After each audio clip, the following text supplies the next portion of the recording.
Jigsaw. এ শব্দটি বাক্যে noun হিসেবে ব্যবহৃত হয়, যার অর্থ হচ্ছে এক ধরনের সরু করাত বিশেষ। চিকন ও পাতলা এক ধরনের করাত বিশেষ ইত্যাদি।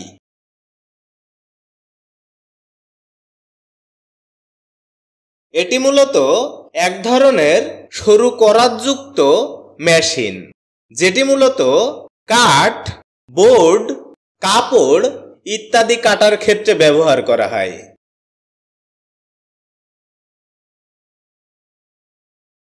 যার ইংরেজি প্রতিশব্দ হচ্ছে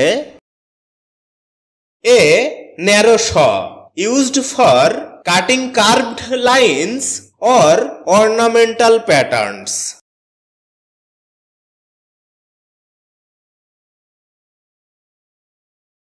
এ শব্দের এক্সাম্পল হিসেবে আমরা বলতে পারি, this is a battery powered jigsaw.